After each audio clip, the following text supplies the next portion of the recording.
Deep within the whispering woods, where ancient trees whispered their secrets to the wind and moonlight painted silver paths through the leaves, there stood a weeping willow unlike any other. Its long, graceful branches swept down to touch the earth like curtains of green and silver, creating a natural shelter beneath.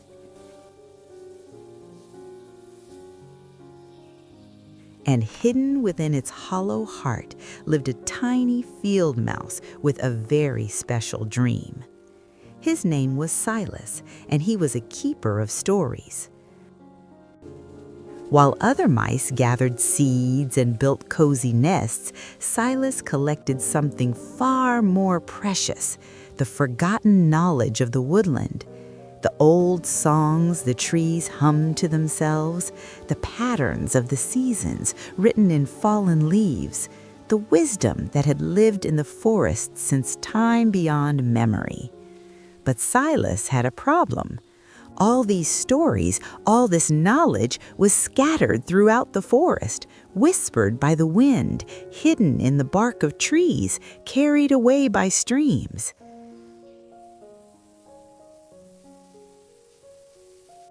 "The forest needs a library," Silas said one evening, sitting beneath the willow's branches, "a place where all these stories can live together, where they'll be safe, where future generations can find them."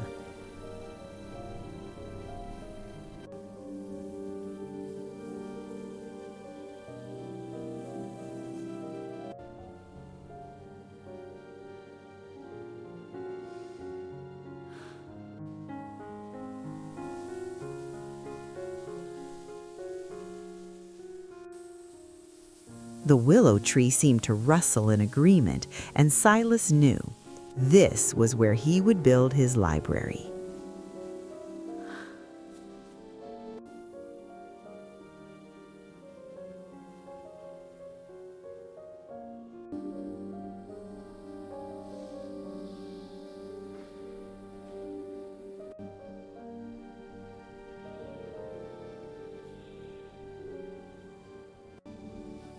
The next morning, as dawn painted the sky in shades of pink and gold, Silas began his work.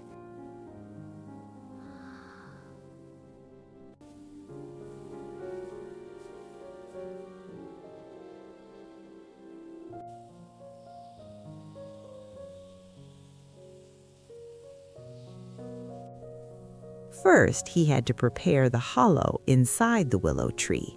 Over many years, the tree's heart had become hollow, creating a small chamber about the size of a large acorn. To Silas, it was perfect, a cathedral waiting to be filled with knowledge.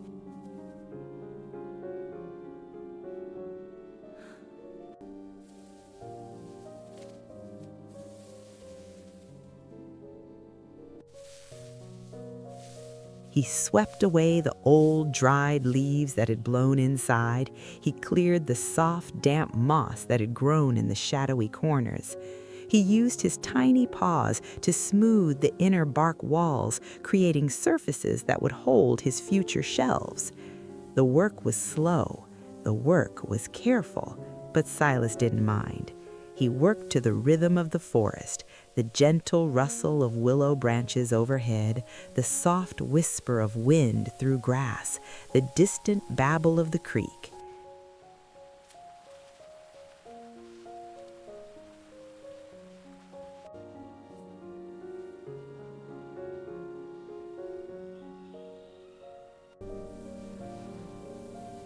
As he worked, sunlight filtered through small cracks in the bark, creating dancing patterns of gold on the mossy floor. It looked like the tree itself was showing him where the light should fall, where the reading corners should be.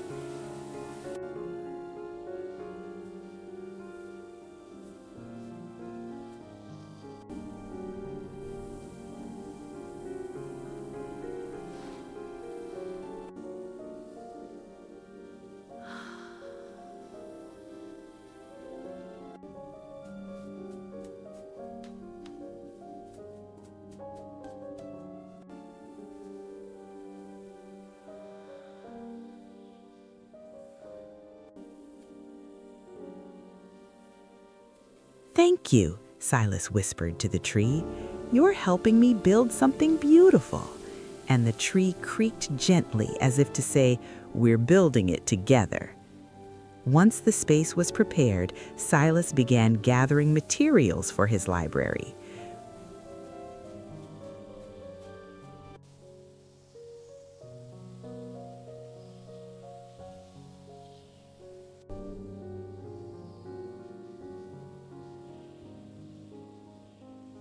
For the shelves, he needed something strong and lasting. He found it in the silver birch trees that grew at the edge of the forest, strips of their papery bark, pale and beautiful, that had naturally peeled away from the trunks. Silas carefully collected each piece, rolling them into tiny scrolls he could carry back to the willow.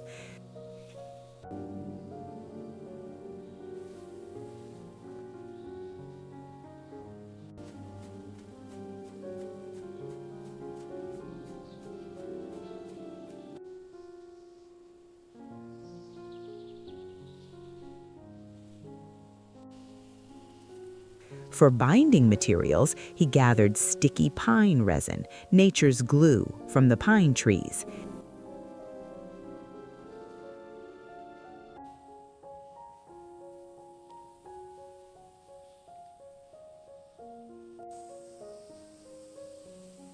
He collected spider silk, strong as steel at his tiny size, abandoned by spiders who had moved on to new webs.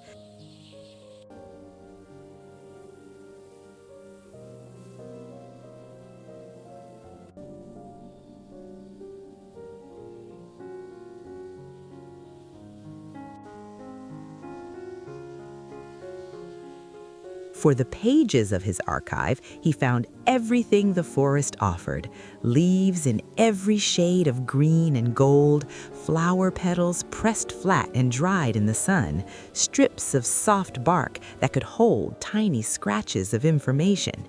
Each trip to gather materials was an adventure.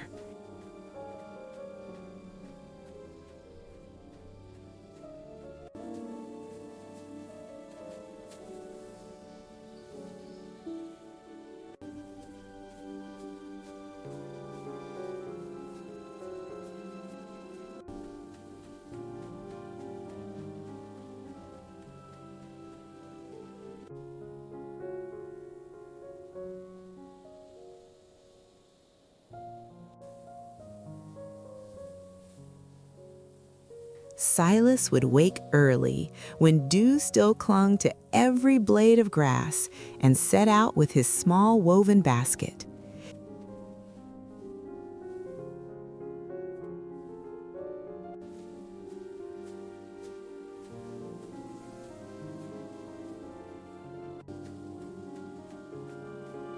He traveled along hidden mouse paths beneath the ferns. He climbed up gnarled oak roots to reach the birch grove. He waited patiently beneath pine trees for fresh resin to drip down. Every material he gathered, he thanked the forest for sharing. Back at the willow, Silas began constructing his first shelves.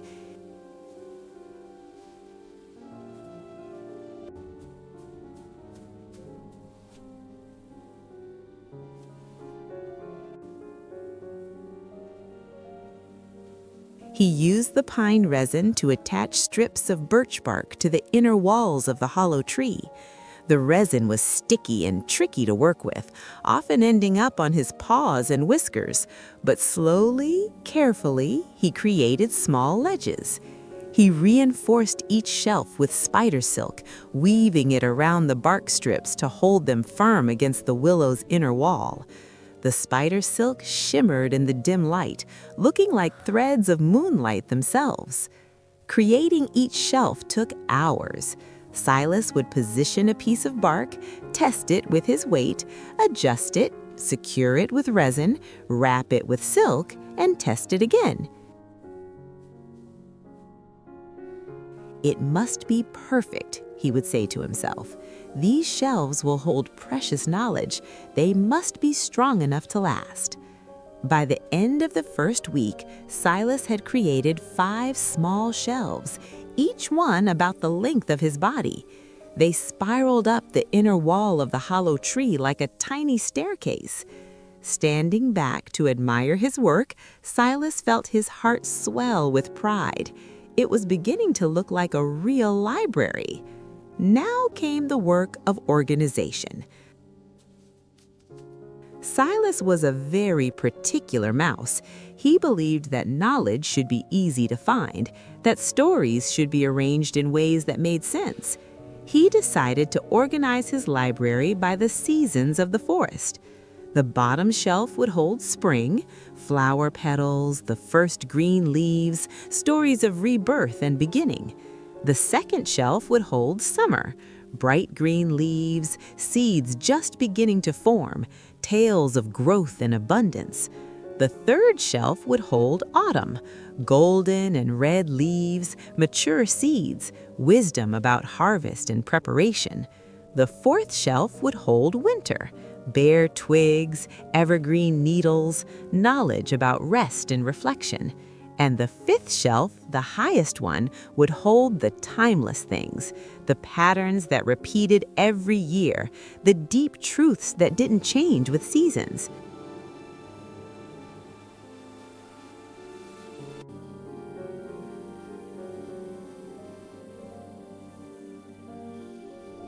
Silas used tiny scratches in the bark to mark each shelf, creating symbols only he could read.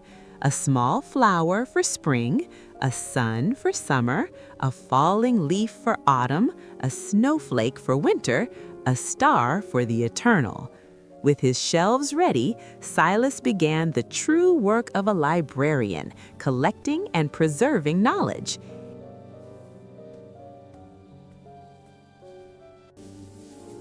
Each morning, he would venture out into the forest with a clear purpose.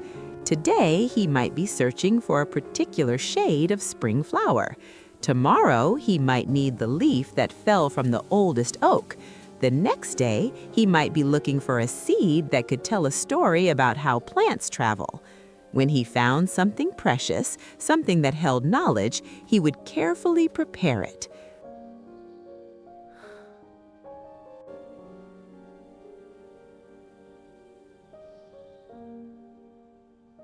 Flower petals had to be pressed flat between pieces of bark. He would place them gently, then weight them down with smooth pebbles, leaving them to dry in shaded spots for several days. Leaves had to be selected carefully, not too fresh, not too decayed. They needed to be at that perfect moment where their veins told the story of how water traveled through them, where their colors showed the change of seasons. Seeds had to be documented with their parent plants. Silas would take a seed, then wrap it in a small piece of the plant's leaf so future researchers would know what it would grow into. For each item, Silas created what he called memory marks, tiny scratches in bark that noted when he found the item, where in the forest it came from, and what story it told. These marks were his way of writing, his way of ensuring the knowledge wouldn't be lost. As Silas organized his collection, something wonderful began to emerge. When he arranged items by their colors and textures, the shelves began to look like a visual map of the forest itself. The spring shelf, with its soft pinks and yellows and fresh greens, looked like the meadow in April, alive with new flowers and tender leaves. The summer shelf, packed with deep greens and bright seed pods, looked like the dense canopy overhead in July. The autumn shelf, arranged with golden and crimson leaves, looked like the forest floor in October. The winter shelf, with its browns and deep greens of evergreen needles, looked like the quiet, resting forest in December. Standing back, Silas realized he hadn't just created a library, he had created a mirror of the forest itself. Someone could come here and see the entire year laid out before them, all the seasons living together in one small space. It's more beautiful than I dared to imagine. "This is better than I dreamed," Silas whispered, his tiny voice full of wonder. But he wasn't done yet. The library needed something more. A library wasn't just about storing knowledge. It was about reading it, studying it, spending time with it. Silas began carving small nooks into the soft inner wood of the willow tree. These would be reading spaces, tiny alcoves where a mouse could sit comfortably and examine the archives. He carved 3 nooks at different heights. Each one was just deep enough for a mouse to sit, with a small ledge in front that could hold bark scrolls or pressed flowers for study. The carving was delicate work. The willow's inner wood was soft, almost spongy, which made it easy to shape, but also easy to damage. Silas worked slowly, using a sharp thorn as his tool, carefully removing tiny curls of wood. Each stroke had to be perfect. Each nook had to be smooth, comfortable, inviting. As he carved, Silas imagined future visitors, perhaps a young mouse curious about how acorns grow, or an elderly mouse wanting to remember springs from long ago, or perhaps a visiting bird seeking shelter and finding stories. He wanted each visitor to feel welcome. He wanted the library to be a place of peace and discovery. As his library took shape, Silas faced one final challenge: light. Inside the hollow willow, it was dim. The natural cracks in the bark let in some sunlight during the day, but it wasn't enough for careful reading. And at night, when Silas preferred to work, it was too dark. He needed a light source that wouldn't set the dry bark on fire, wouldn't create smoke, and would last through long hours of study.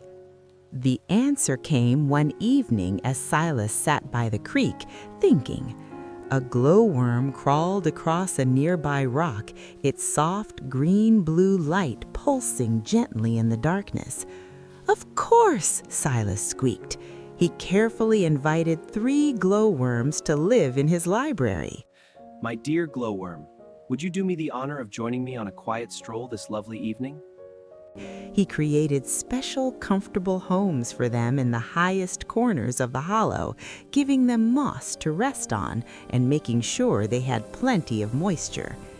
In return, the glowworms provided light, a soft, gentle glow that was perfect for reading without being too bright, too harsh, or too dangerous. The library now had its own stars, tiny points of bioluminescent light that made the birch bark shelves glow silver, that made the pressed flowers look magical, that turned the whole space into something from a dream. "Perfect," Silas whispered, looking around at his creation. "It's absolutely perfect." Days turned into weeks, and weeks into months. The library became Silas's life's work. Each day followed a peaceful rhythm. Dawn. Silas would wake as first light filtered through the willow branches. He would check his 3 glowworm friends, making sure they had moisture and were comfortable. Morning. He would carefully inspect his archives, making sure nothing had been disturbed by the night's humidity, that no moths had discovered his pressed flowers, that everything remained organized and preserved. Midday. This was traveling time. Silas would venture out into the forest, gathering new materials, documenting new knowledge, always searching for pieces of the forest story that should be preserved. Afternoon. Back at the library, Silas would process his finds, pressing flowers, categorizing seeds, creating memory marks, adding new pieces to the appropriate shelves. Evening. As the glowworms began to shine, Silas would sit in one of his reading nooks and study his own archives. He would review what he'd collected, making sure he understood each piece, ensuring the knowledge was not just preserved, but also comprehended. See it now? Night. Before sleep, Look at this Silas leaf. would use It's his full of tiny tiny paws holes. to smooth Caterpillars and make this clean the pattern. mossy Glowing. floor, keeping the library It's also tidy new and and welcoming beautiful. for any world is visitors who might transformed. come. The work was slow, the work was methodical, but it was deeply satisfying. The One library autumn is evening, real. as Truly? golden Where is leaves it? drifted There, down by the willow. outside and Silas was organizing new finds, he heard a small sound. A tiny scratching at the entrance to the hollow tree. Silas's heart leaped. His first visitor! A tiny vole appeared at the opening, looking nervous and curious. I heard about a library. I wanted to see if it was real, if there really was a place where the forest stories lived. Silas's whiskers quivered with happiness. "Come in, please, come in." He showed the young vole around spring, the the forest library, awakens with new explaining buds. the organization Summer brings system, bright flowers pointing and out berries. particularly interesting finds, a butterfly wing that showed all the colors of summer, a pine cone that revealed the spiral pattern of nature, a leaf that had been partially eaten century to show deep, I how recall the elder caterpillars oak's make their whisper. art. Its The roots carried vole stone was of long years. enchanted. This is amazing," he breathed. "I've lived in this forest my whole life, but I've never really seen it until now." That night, the vole left with a new appreciation for the forest, and Silas went to sleep, knowing his library had fulfilled its first and most important purpose, helping someone see the wonder that was all around them. Word spread through the forest about Silas's library. More visitors came. An elderly rabbit who wanted to remember the flowers of her youth. Silas showed her preserved spring blooms, and tears of happy memory came to her eyes. A young chipmunk learning to identify different tree seeds. Silas taught him to tell oak from maple, pine from fir, showing him the subtle differences in shape and size. A family of sparrows seeking shelter from rain. They stayed the night, and Silas told them stories of how the forest changed through the seasons, pointing to his archives as proof. A wise old tortoise who had lived 100 years. He sat for hours in one of the reading nooks, studying Silas's collection, then shared his own memories, which Silas carefully recorded in new My memory luminous marks. friends, your glow Each warms my visitor heart. taught Together, Silas we something share this new. peaceful night. Each conversation added to his understanding. The library wasn't just a place to store knowledge, it was a place where knowledge grew, where stories were shared, where understanding deepened. Silas realized something profound. A library wasn't complete until it was shared. Knowledge that sat alone on shelves was like a seed that never sprouted, but knowledge that was read, discussed, wondered about, Here, the that forest was year knowledge unfolds. that was Autumn's truly colors dance, alive. winter's hush falls, spring As awakens, and seasons summer's passed, gifts return. the library grew beyond just pressed flowers and leaves. He began collecting sounds. Using hollow reeds of different lengths, he created a kind of music. Each reed Carefully played now, a etch different the marks note when true. wind blew through These it. memories will guide Different us. combinations could recreate the songs of different birds, the rustle of different trees, the melody of the forest itself. He collected patterns. He noticed that spirals appeared everywhere in nature, in pine cones, in snail shells, in the way ferns unfurled, in the arrangement of seeds in a sunflower. He created a special section showing how the same pattern repeated at different scales, from tiny to enormous. He documented relationships.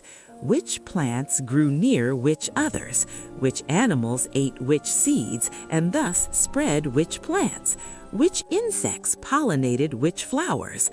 The library became not just a collection of individual things, but a map of how everything connected to everything else. The hollow willow had become more than a library. It had become a living record of the forest's wisdom, growing and changing as the forest itself grew and changed. One winter evening, as snow fell softly outside and the glowworms cast their gentle light, Silas sat in his favorite reading nook and reflected on his work. The library was never really finished. There was always more to discover, more to preserve, more to learn. But that was the beauty of it. In a world that often moved too fast, that often forgot to notice the small wonders, that often lost track of old wisdom in the rush towards something new, his library stood as a reminder that slow work has value, that careful attention matters, that preserving knowledge for future generations is one of the most important things anyone can do. Silas thought about all the visitors who had come, all the moments of wonder he had witnessed, all the times someone's eyes had lit up with recognition or understanding or simple joy at seeing something beautiful. This is why I built it, Silas said softly to the glowworms who pulsed their light as if in agreement. Not for me, for everyone. For the forest itself. He looked around at his life's work, the shelves spiraling up the walls, packed with carefully preserved treasures, the reading nooks worn smooth by many visitors, the mossy floor swept clean and welcoming, the gentle light making everything glow with quiet magic. It was small, just one tiny library and one hollow tree and one forest among many forests. But it was enough. It was exactly enough. Because every Here are great tales of thing ancient starts woods. small. Wonderful. Can Every we see? preserved Yes, please story show us. matters. I want to hear. Every act of careful, patient, loving work adds something beautiful to the world. Outside, the snow continued to fall, covering the forest in soft white silence. Inside the hollow willow, the library glowed gently, a warm heart of knowledge and wonder in the quiet winter night. And Silas, the tiny librarian, settled into his nest with a satisfied sigh, dreaming of all the stories yet to be discovered, all the knowledge yet to be preserved, all the visitors yet to come. Good night, little ones. Remember, the smallest acts of care can create something extraordinary. Patient work done with love leaves a gift for generations to come. Your curiosity matters. Your care for knowledge matters. You matter. Good night.